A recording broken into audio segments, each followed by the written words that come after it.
Sa botong 19-4, walang impeachment trial na magaganap sa ngayon dahil in-archive o isinantabi muna ng mga senador ang impeachment complaint laban kay Vice President Sara Duterte. Balikan natin ang mga may init na tagpo sa Senado kahapon sa report na ito ni Mean Los Baños. Ang Senado na i-archive o isantabi ang articles of impeachment laban kay Vice President Sara Duterte. 19 o 19 senators ang pumabor sa motion to archive, 4 ang kumontra, 1 ang nag-abstain. Gaya ng sinabi mo, Bok, ibig niyan sabihin wala ng impeachment trial na gagawin ang Senado sa ngayon. Malinaw ang paninindigan ni Senate President Chis Escudero. I vote yes to the motion, Mr. President. I vote yes to the rule of law, yes to the Constitution, yes to the supremacy of the Supreme Court in interpreting it. Ibig sabihin niyan, wala ng impeachment trial laban kay VP Sara Duterte sa ngayon. In-archive o isinantabi na kasi ito ng Senado. Mismong si Escudero, bumoto pabor dyan. Anya, malinaw ang desisyon ng Supreme Court. Unconstitutional ang articles of impeachment. Walang bisa simula umpisa, kaya walang basihan para ituloy pa sa Senado. Fidelity to the Constitution, Mr. President, must prevail even when it is unpopular, inconvenient, or misunderstood. In fact, Mr. President, distinguished colleagues, it must prevail especially when it is unpopular, when it is inconvenient, and misunderstood. May banat din siya sa mga kumwestiyon sa desisyon ng SC, mga legal experts daw na parang mas magaling pa sa Korte Suprema. Miyembro po ba sila ng Super Supreme Court? Sa pagkakaalam ko po, iisa lamang ang Korte Suprema. Are you truly for accountability or simply anti-Duterte? Do you truly respect and want to preserve the Constitution or you simply hate the Vice President? May paalala rin si Escudero sa mga taga-Kamara, huwag daw magpagamit sa mga may ambisyong pampolitika. The Senate is not your playground to run after your political enemies. We are not an accomplice in any grand scheme. While others may be willing to play your game, I am not. I will never bow to a mob. Sinigundahan naman yan ni Senate President Pro Tempore Jinggoy Estrada. If we cannot obey the law, do we still deserve to be called lawmakers? Maging si Senator Amy Marcos na kakampi ni VP Sara sa Senado, diretsahang nagpasaring sa Kamara at kay House Speaker Martin Romualdez. Kesa inaatupag ninyong palitan ang pinili ng taong bayan, binoto at minahal. Bakit di nyo nalang palitan ang tao, kayo naman lang ang pumili? Ayaw paawat ng iba sa kakaflex. Ano kaya kung yung speaker nyo na lang ang paltan nyo? Kaya nyo yan. Dagdag pang parinig ni Amy, ginawa ng bonjing na armas ang impeachment. Ang dating para sana sa kaayusan ng sistema, ginagawang pampagulo, panakot at sandata laban sa mga kinaiinggitan, kinaiinsecuran ng mga lulong sa kapangyarihan. Ang magkapatid na Senator Alan at Pia Cayetano sang-ayon din sa pag-archive ng articles of impeachment. Ayaw natin maging presidente si Vice President Sara, talunin nyo na lang sa 2028. Ngayon, kung talagang may ginawa siyang masama, edi impeach pero sa tamang paraan. Pero teka, hindi lahat pabor. Kontra sina Senators Risa Hontiveros, Kiko Pangilinan, Tito Soto at Bam Aquino. Sabi nila, hindi pa final ang desisyon ng SC, kaya dapat hintayin muna. It is our institution which, in the words of colleagues, killed the articles of impeachment. People must have the power to make the highest rulers accountable. Ang boto na no ay hindi nangangahulugan na hindi natin nirerespeto ang pasya o kapangyarihan ng Korte Suprema. Lalo-lalo na't hindi pa ito pinal. The Supreme Court now has the chance to rectify these errors in its decision. So I was hoping to table the motion so that we can let us afford them this opportunity for the benefit of future impeachment processes. All we needed to do was wait a little. Nag-abstain naman si Senator Ping Lacson, habang si Senator Erwin Tulfo sang-ayon na dapat patayin na ang articles of impeachment, pero may hamon siya kay VP Sara. Kung tunay po na walang kasalanan si VP Duterte, dapat siya mismo ang manguna sa pagbubukas ng lahat ng dokumento, paggamit ng budget at mga hakbangin niya bilang pangalawang Pangulo.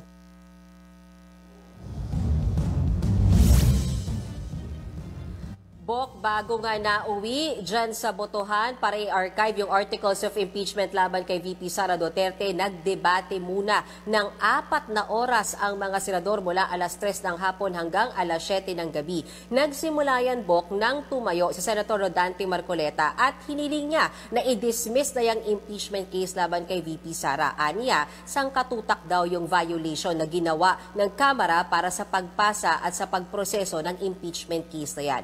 Bok, narito ang pagpapatuloy ng aking report. Hilaw at sablay. Ganyan inilarawan ni Senador Rodante Marcoleta ang impeachment complaint laban kay Vice President Sara Duterte. Ang impeachment complaint po ay parang sinaing na niluto ng House of Representatives. Hilaw po eh. Hilaw na hilaw. Ayusin nyo. You want to impeach the Vice President, do it in the right way. Tanong ni Marcoleta paanong magiging legal ang complaint kung mula umpisa pa lang, sira na ang proseso. 4 na impeachment complaint daw ang inihain laban kay Vice President Sara Duterte. Isang malinaw na paglabag sa 1-year ban rule. Hindi lang yan. Hindi rin daw ni-refer sa House Justice Committee ang unang 3 impeachment complaints at delayed naman daw ang pag-refer sa opisina ng House Speaker. Dahil dyan, motion ni Marcoleta, i-dismiss na agad ang impeachment complaint. Pero tumayo si Senate Minority Leader Tito Soto para tumutol. Huwag daw apurahin na ibasura agad ang reklamong impeachment. Kahit pa raw kasi nagdesisyon na ang Korte Suprema na unconstitutional ang reklamo, inaapila pa ito ng Kamara. Hinay-hinay lang daw habang wala pang final decision. The reversal of the Supreme Court's own decision is not impossible. Ang tumatakbo ng matulin, kung matinik ay malalim. Kaya dapat siguro pag-isipan muna natin kung tama ba na bago magdesisyon ang Supreme Court, basta ibasura na natin ang kaso na ito. Buwelta ni Marcoleta. Ako po ay nakasapatos at saka sa kalsada kaya hindi po ako matitinik. Yung po bang mga kasong sinabi nyo, unanimous decisions po ba lahat? I am not sure about that. But one thing I can say is that if there is a mistake, a unanimous decision could become a unanimous mistake.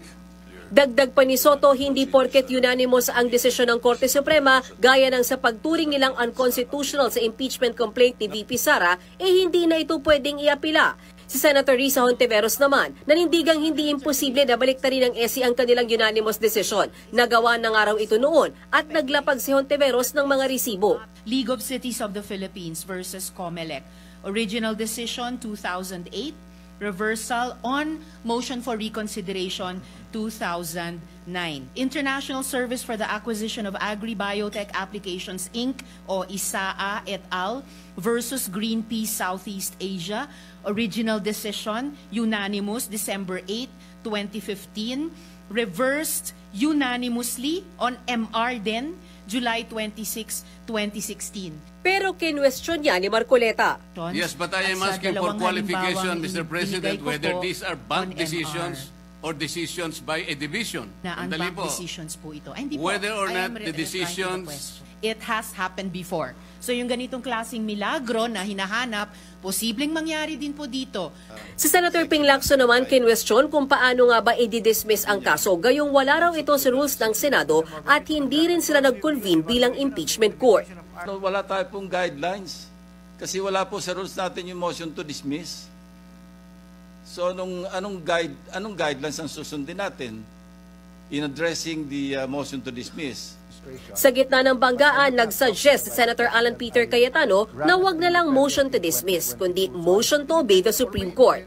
Para malinaw, susunod ang Senado kahit ano pa ang maging final ruling ng SC. Pero sabi ni Senator Bato de la Rosa, malinaw ang planong magdedesisyon ngayong araw. Hindi raw dapat i-delay dahil lang sa motion for reconsideration ng Kamara. We have to decide on this today.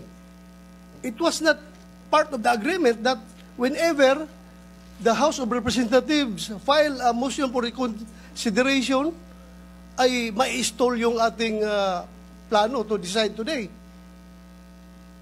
So, bakit nagbago yung usapan? Si Senator Raffy Tulfo naman gustong i-dissolve ang impeachment court. We just dissolve this impeachment court because in the first place, per the decision of the Supreme Court, sinasabi na wala naman talaga tayong jurisdiction over dito sa articles of impeachment. So mas maganda siguro i-dissolve na lang natin to para we're still in line with what the Supreme Court said. Pero ayaw pumayag ni Marcoleta na itabi lang ang motion. Mainit ang kanyang tanong. Nakadepende po bang aksyon natin? Doon po ba nakahang ang gagawin natin? Sa isang motion for reconsideration, nakasalig po sa hangin. Nakasalig po kung puputok ang bulkan o hindi. Sa gitna niyan, binigyang diin ni Senator Bam Aquino at Kiko Pangilinan na dapat mag-convene na lang sila bilang impeachment court. Doon daw dapat dinidinig ang tungkol sa impeachment case ni VP Sara at hindi sa plenaryo. Pag tayo ay bumoto ngayong hapon, ngayong gabi, na i-dismiss ito, we will be acting beyond, without legal authority dahil wala naman sa atin yung impeachment complaint. Wala namang kapangyarihan ang Senado in plenary, ultra vires, without legal authority, ang magiging desisyon natin. Pero kahit kaliwat ka na ng debate, nanindigan si Marcoleta. Hilaw nga po Mr. President. Kanina ko pa po pinaiintindi, hilaw. Ba't hindi po kayo magluto ng mas masarap na kanin? Ba't pinipilit po natin ang isang bagay na hilaw at pinipilit niyong ipakain sa atin?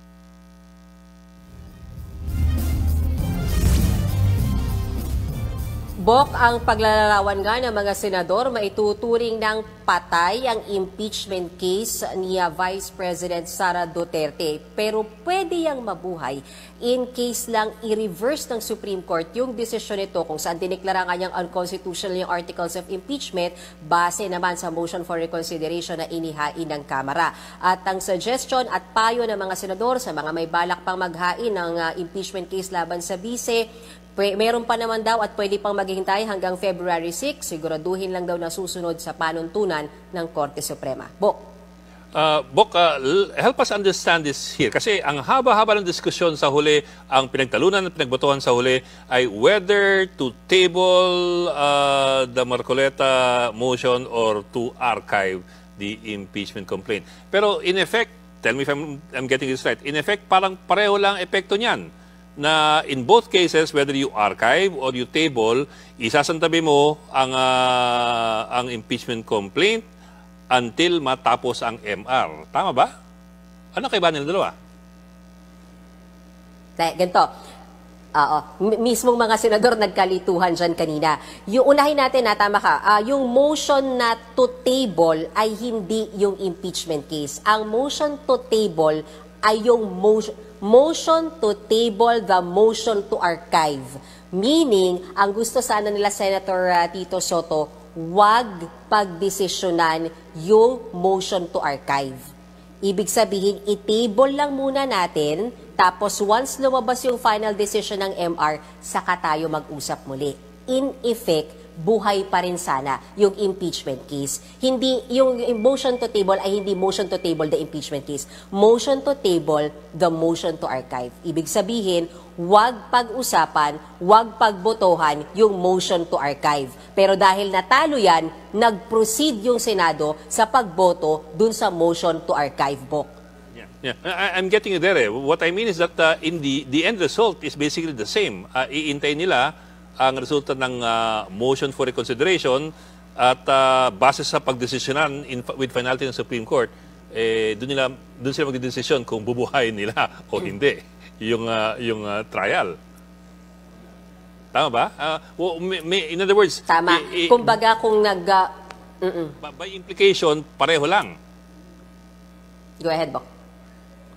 So tama ba? By implication, pareho lang resulta. Not necessarily. Kasi itong motion to archive talagang itong motion to archive, technically talagang pinatay na niya yung impeachment case.